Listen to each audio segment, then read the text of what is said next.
Le conte des 7 frères.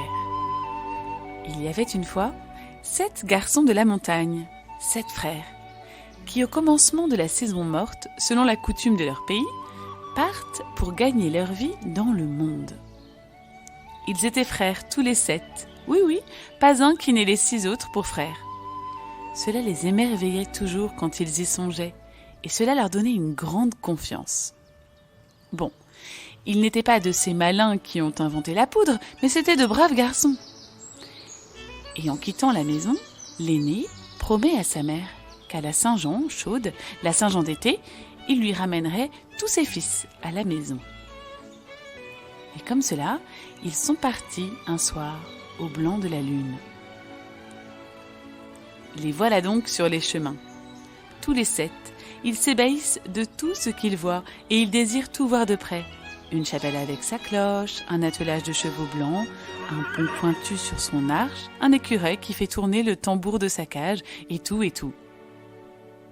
Un soir, au cours de leur périple, les voilà qui passent devant un grand puits. Comme bien sûr, ils n'en avaient jamais vu dans leur pays de montagne, où l'eau jaillit partout de la roche. Ils s'arrêtent pour l'admirer, se penchent, regardent l'eau qui luit tout au fond, jusqu'à ce que l'aîné leur dise de se remettre en route. En route! Mais à peine font-ils 3 pas que l'idée leur vient qu'il faut peut-être qu'ils se comptent pour s'assurer qu'aucun des 7 n'est tombé dans le puits. L'aîné les fait donc ranger et les compte. 1, 2, 3, 4, 5, 6. Il n'en trouve que 6.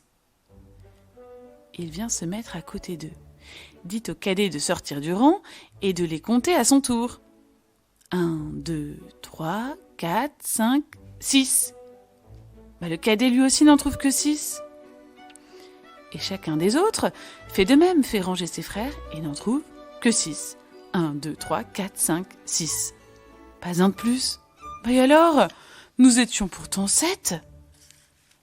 Et oui, vous l'avez compris, chacun de ces beaux compteurs oubliait de se compter lui-même. Mais c'est qu'ils étaient si en peine que cela leur troublait le cerveau.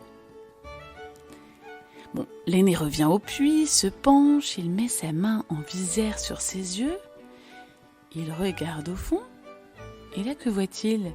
N'aperçoit-il pas au fond une figure?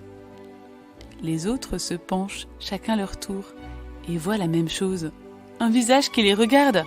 Ah non, plus de doute, il y en a un d'entre eux au fond. Mais pas de corde, pas d'échelle pour tirer le frère de là. Oh, comment faire? L'aîné a une idée. Eh bien, nous allons faire la chaîne. Je m'accroche à la barre du haut du puits. Toi, Jean, accroche-toi à mes chevilles. Toi, Pierre, aux chevilles de Jean. Comme ça, autant que nous sommes. D'accord, mais ça pèse de tels gaillards.